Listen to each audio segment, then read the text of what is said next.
So let's do a quick overview of the content and the game that we built out. We had a little bit of styling that we added in. We also added in some HTML so that the user has a play area and some content to interact with. Then we selected the elements from the page that we needed to utilize as JavaScript objects so that we can quickly access them, manipulate them, and make updates to them. And that's connecting it to the DOM object using document query selector. We had some variables that we needed to set up for the gameplay, added in an event listener to the button. And then this button, so the first time it runs through, this is basically our start sequence that we run through on the first time. So we're updating the inner HTML of the button, so it changes to guess from start. We were unhiding the input field. We were creating a word using our function to create a word. And what all this was doing, this was just generating a random index value and then getting that random index value, selecting an item from the array using the index value, and then returning that word that we've just generated out.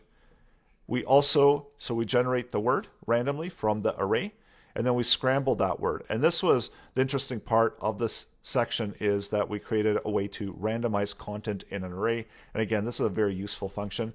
So we looped through the array and we swapped. So we looped through the array, the amount of length of that array, and we swapped items within the array, so index values. So we created a temp one, a random index value, and then what we did over here is this is just a swap. And as you can see, we're taking I, setting it to J, and then taking J and setting it to I. And then we're returning the array that we just created. And that is all happening here within the random array. And then once we return it back, it's still within an array format. So we need to join it together to turn it back into a string. Once we turn it into a string, we can output that scrambled word. We'll get rid of the solution. And then if we're allowing the player to make guesses, this is the guess value. So this is taking that value from the input field. We're updating the score. We can get rid of the console message. And we're checking to see if the player got a correct answer, and if they did, then this is what we do for correct. Essentially, we output the message of correct. We reset our new word generation function so that next time we click the button, it will be start, and we're going to go through the setup again. So using the in-play as a Boolean value, we update the value of the button once again to be start. We output a message to the user so they know what happened.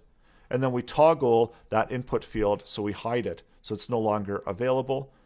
And if we got it wrong, then simply right now in the console log, we're putting guess again. And here we can actually output, and we can say wrong.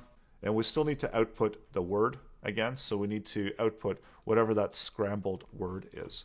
So start, and if I get it wrong, I get wrong, and I still have the same word.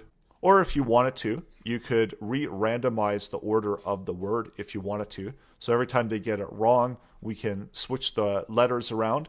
So eventually that can be a little bit more interesting for the player. So there's quite a few things that you can do to extend on this application.